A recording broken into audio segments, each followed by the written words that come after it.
And I said, since you have all of your functions are in a cell, then a cell has a nervous system. The nervous system is the command center. The nervous system is now going to be the nucleus of the cell, that dark red structure. For what reason? Because conventional biology said that the nucleus is the command center of the cell. So what does that mean? Well, that's where all the genes are. All the genes are in the nucleus, and since the genes control who you are, then the nucleus, as a repository of all the genes, would represent the source of control. And therefore leads us to the conclusion that the equivalent of the brain is the nucleus. Does that so far make any sense of what I'm talking about? Okay, now listen to this. This is where it all falls apart. Listen to the simple logic question. If I take the brain out of any living organism, there's an immediate and necessary consequence of that action. What is it? Death. And here's the point. You can take the nucleus out of the cell, and the cell doesn't die. The cell can live for 2 or more months without any genes in it at all. It's not sitting there. It's moving around. It's eating. It's growing. It's meeting other cells and communicating with them. It recognizes toxins and avoids toxins. In other words, I did not change the behavior in one way whatsoever by taking out all the genes. What does that mean? Think of the logic of what does the logic mean? Can the genes can be the brain of the cell, yes or no? Well, that's the important part, because this is understanding of enucleation. The process of removing the nucleus is done a lot at higher levels of biology, and those people who do it obviously know the genes aren't controlling the cell, but somewhere along the line, all of you have heard through all the news media, of course, the genes control the cell. So the bottom line is, assumption number 2, genes control biological expression is false. But then that leaves us with the important question. If the genes aren't controlling the cell, what is controlling the cell? And this is where my research led me about in 1985 to understand the relationship that genes have with the cell. And the important part is this. In the literature, especially in mass media, these two words get confused all the time, correlation and causation. Correlation means associated with there's a connection between things. Genes are correlated with your body. That's a fact. Causation is the act or agency that produces an effect. Genes do not cause anything. That's the error. But the problem is this. You read an article, and this is a true story. An article that reveals, for example, that they found a gene correlated with obesity. And then, here's what was interesting about it. They went to a number of expectant parents who were expecting a child, and they said, listen, if we would do amniocentesis and check the cells of your fetus and found that your fetus had this gene associated with obesity, what would you do? 70% of the parents said they would immediately opt for an abortion. And the relevance about that is, I never said the genes caused obesity. They're correlated with obesity. The fact is, if you read the articles, they always start out, a new gene is correlated with cancer. And then about a paragraph down the road, this gene causes cancer. This is an error. Genes do not cause anything. Genes are potential. Whether you activate the genes or not is not at the behest of the gene. So what is it that selects the genes? And the answer is, well, we start off with the first part about this is, what are the genes, what activates the genes? Because if I knew what activated the genes, then I'd be right at the edge of what's controlling the genes. I use this paper because there's a sentence I use straight out of the paper, so I'm not trying to pull any wool over your eyes. This paper, Metaphors in the Role of Genes in Development, explains this. Metaphors means, in this case of science, when a scientist wants to do an experiment, he creates a hypothesis. This is an idea. The experiment is to test the idea. The hypothesis is not a truth, it's just a suggestion. In 1953, when Watson and Crick found the secret of the DNA code, the hypothesis was made that genes control biology.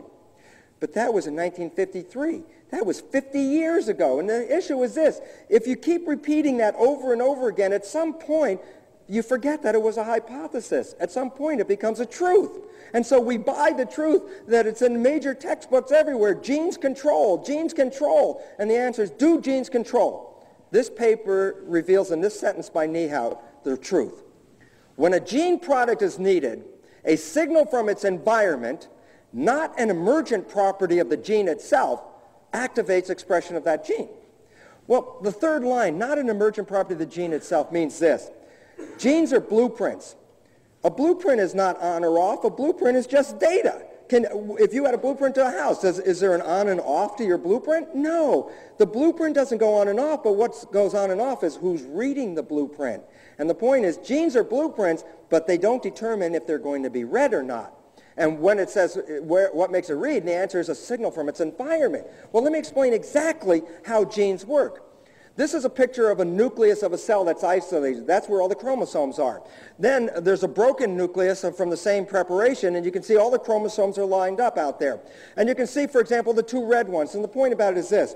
You get two sets of chromosomes, one from your mother that comes with the egg, and one set of chromosomes from your father that comes with the sperm. So you actually have two complete sets of programs to make a human being in every cell in your body. And the issue about why I'm showing you this slide is because it's a new interesting technique for staining the chromosomes. And the fact is, what am I staining? Well, the belief system is the nucleus contains the DNA, which it does. But here's the point. I'm not staining DNA. I'm staining protein. 50% of the nucleus is protein. But we don't talk about the protein. Why not? Because we're so focused on the DNA. When they do the experiments, what do? They break open the nucleus like this. They isolate the chromosomes. Then they throw away the proteins and study the pure DNA. But the truth is, there is no such thing as pure DNA in a human system. What does it look like in the system? And the answer looks like this. What are the proteins actually looking like? And right here, what you can see is this. The proteins are covering the outside of the DNA like a sleeve. These proteins are given a name of regulatory proteins, a great name because that's their function. How do they work? And it's so simple. It works like this. Imagine my arm as DNA. Well, let's imagine my bare arm as DNA. And I write a genetic code. Let's say I write the code for blue eyes on my arm, the genes that make the code for blue eyes. And I say, okay, what does this DNA look like when I put it back in the nucleus? And the answer is it looks like this.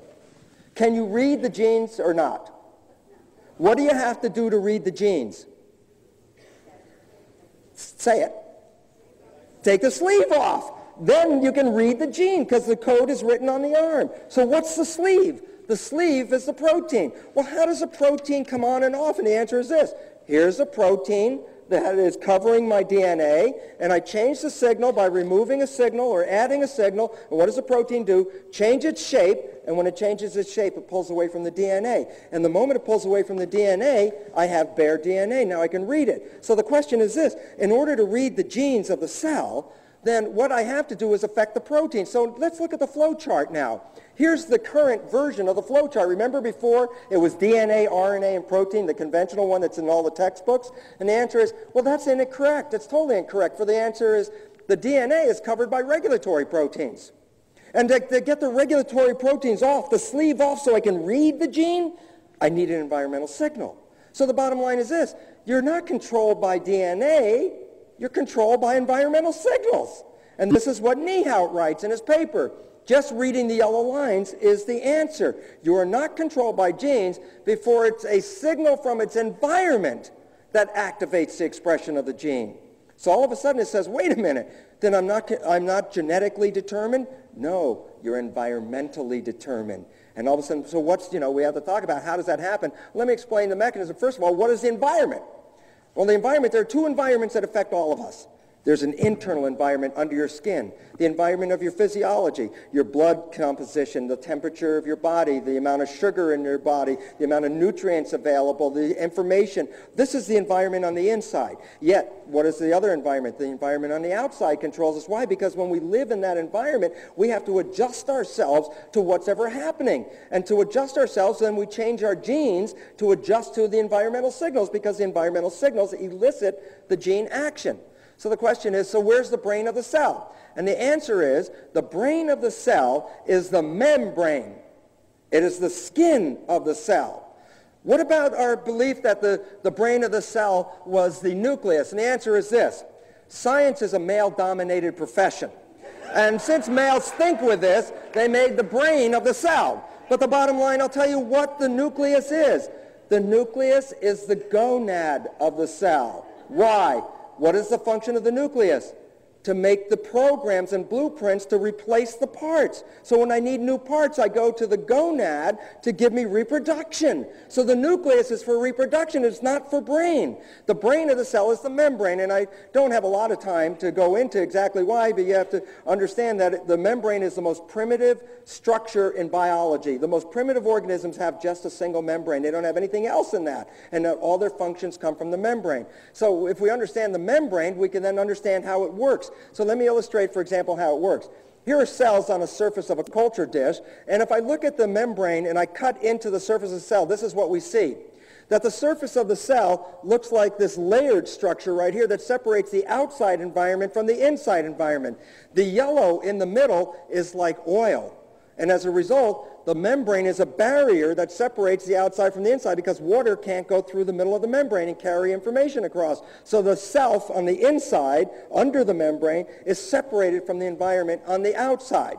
But this wouldn't do any functions. This is just protection. To do function, I need the protein that does movement. Proteins do the movement. Proteins do the function.